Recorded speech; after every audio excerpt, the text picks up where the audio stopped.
Everyone, welcome to my channel. তো আজ মঙ্গলবারে ব্লগটা আমি সকালবেলা স্টার্ট করলাম। তো সকালবেলা ঘুম থেকে উঠে আমি বিছনা সব গুছিয়ে নিয়েছি। বিছনা গোছানো হয়ে যাওয়ার পর ফ্রেশ হয়ে আমি চা খেয়ে নিয়েছি। চা খেয়ে তারপর আমি এলাম ছাতে দেখলাম মা এখানে গাছে জল দিচ্ছে। আর আমিও চলে আসলাম, ঠাকুর ঘরটা মুছবো আর গাছে একটু দেখবো কোথায় কি ফুল হয়েছে না হয়েছে। তো আমিও চলে এসেছি। তো দেখলাম আজকে যেহেতু ঠান্ডা পড়ে গেছে, তো আজকে সেরকম কিছু ফুল হয়নি, এখানে দুটো শুধু জবা ফুল হয়েছিল। আর এমনি শীতকালে যে চন্দ্রমল্লিকা গাঁদা ফুল হয় ওগুলো আমরা ঠিক পুজোর জন্য তুলি না।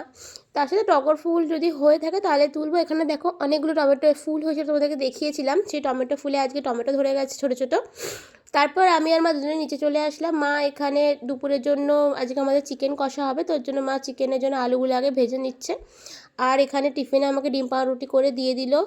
দিয়ে আমি ডিম পাউরুটিটা খেয়ে নিলাম, নিয়ে তারপর একটা কষা মাংস নিয়ে নিয়েছি। নিয়ে খেয়ে আমি চান করে নিলাম। চান টান করে নিয়ে আমি ওপরে গেছিলাম পুজো করতে। পুজো হয়ে যাওয়ার পর আমি একটু রোদে বসেছিলাম, যেহেতু শ্যাম্পু করেছিলাম তো ওই জন্য রোদে বসলাম একটু।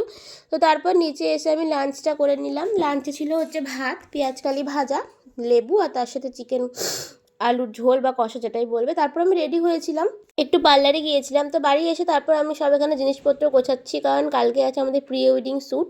তো একটা আমি এই শাড়িটা পরবো, একটা শ্যুট হবে এই শাড়িটা পরে, আর বাকি ওই গ্রাউন্ডটা পরে শ্যুট হবে। তার জন্য সব কিছু গুছিয়ে নিলাম। এখানে মেকআপও সব নিয়ে নিলাম। প্রথমে আমরা গিয়েছিলাম শোভাবাজার ঘাটে। তো আমার ফার্স্ট লুকটা কেমন লাগছে তোমরা সবাই আমাকে জানিও। আর আমার নেক্সট ভিডিওগুলো খুব তাড়াতাড়ি আমার চ্যানেলে আসবে। আর আমার ভিডিওটা ভালো লাগলে লাইক শেয়ার সাবস্ক্রাইব করতে ভুলো না। Thanks for watching.